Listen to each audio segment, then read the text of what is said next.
Hey guys, Nicole here with Obscure Reptiles and Caging, and today we're going to show you assist feeding for a ball python. So let's get started.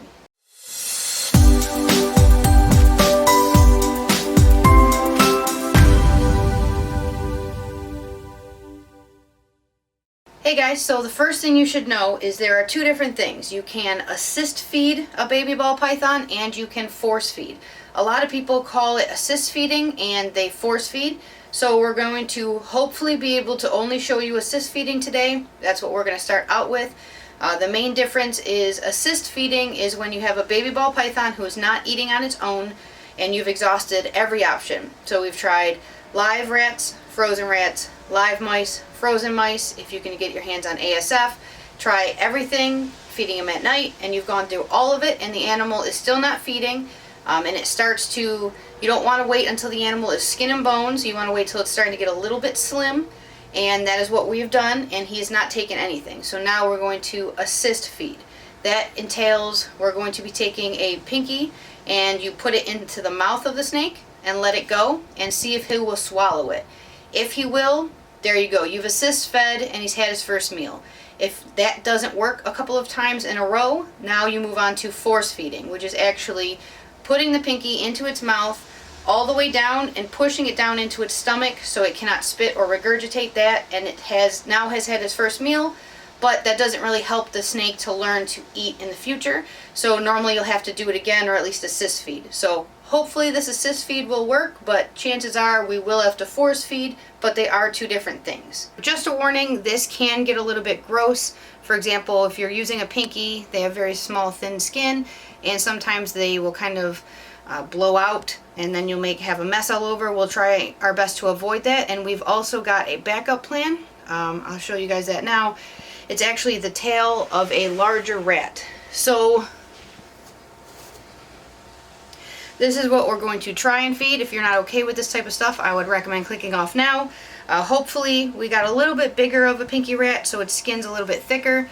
These were both frozen thawed, but this is actually the tail of a part of a tail of a full-grown rat. And the reason why this can sometimes work really well is the fur grows one direction. So if you slide this down their mouth, it's harder for them to spit it out because the fur kind of works like against them being able to spit it out. So it's easy to push in, but they can't spit it out. So if everything goes wrong and this won't work, this is our backup plan. This doesn't provide much nutrients, but at least get something in the baby, and it hasn't eaten yet at all for us. Again, it is stressful. We're going to do our best to do this as quick as possible.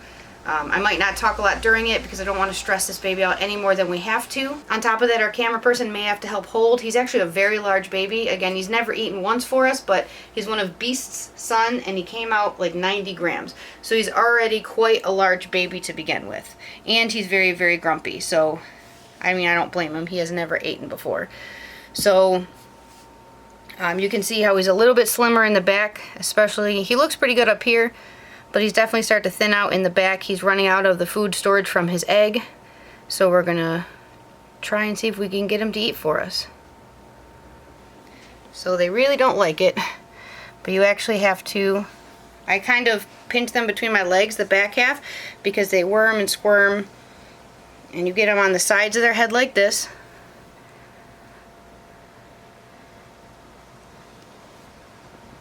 A lot of times they don't want to open up, but you do.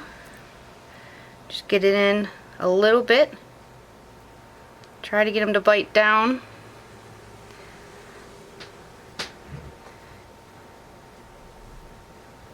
See if he'll bite down on it. This is as far as assist feeding goes. You just kind of set it in there and see what they'll do. I'm actually not really holding the mouth or throat at all anymore. I'm waiting to see if he'll bite down. He'll start to swallow. If he won't, we'll push it in a little bit further. But yeah, he's...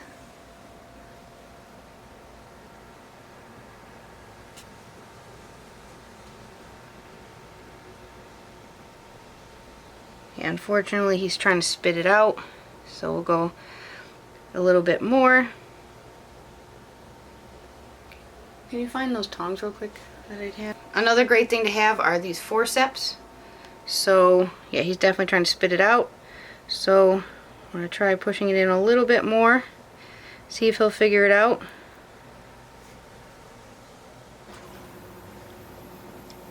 Do do do do do do. Dirt.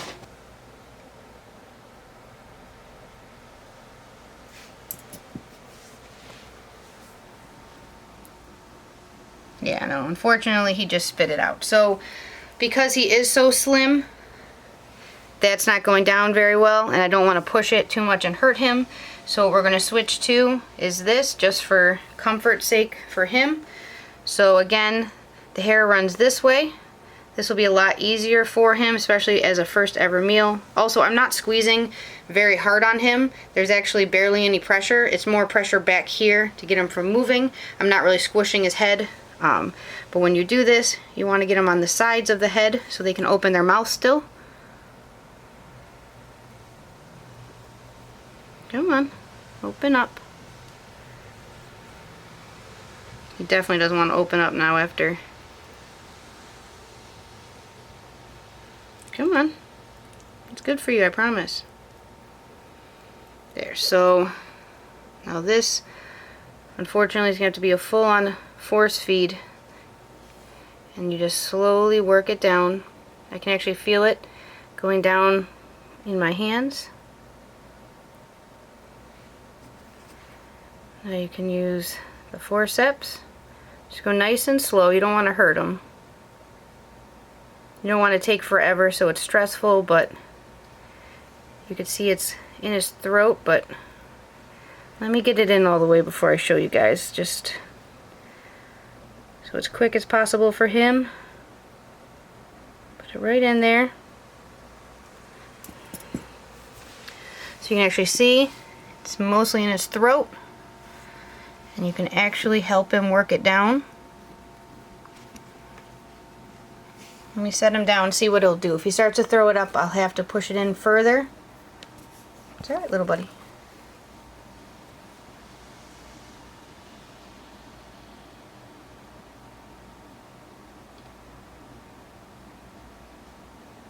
Alright. Okay.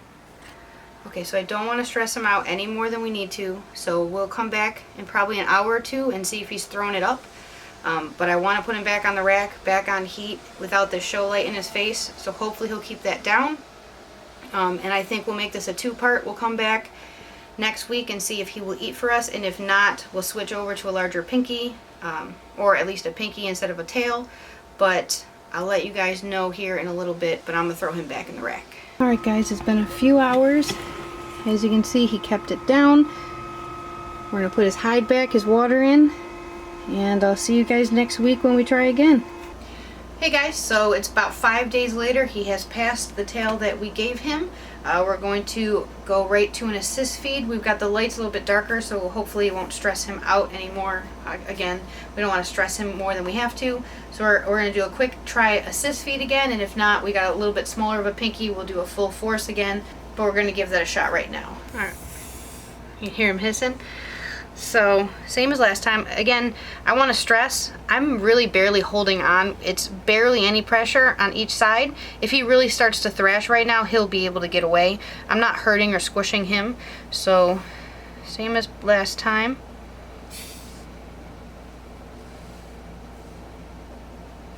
And make sure you grab them on the sides of their heads, or else they're not really going to be able to move their jaw.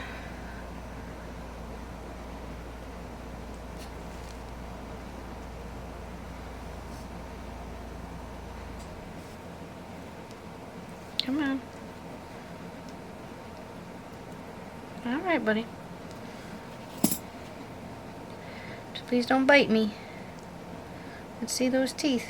There we go.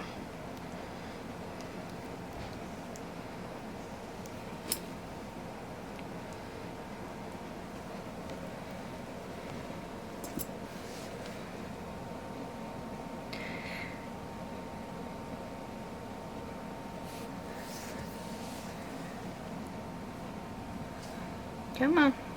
Swallow it down. Come on.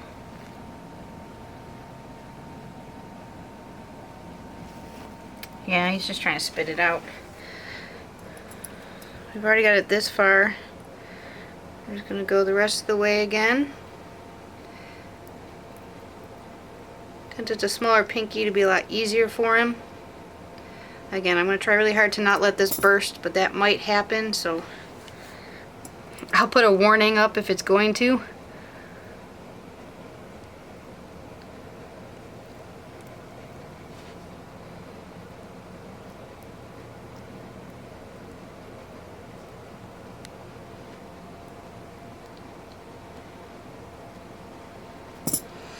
So I can push it further, but we're going to give him the chance to swallow it on his own.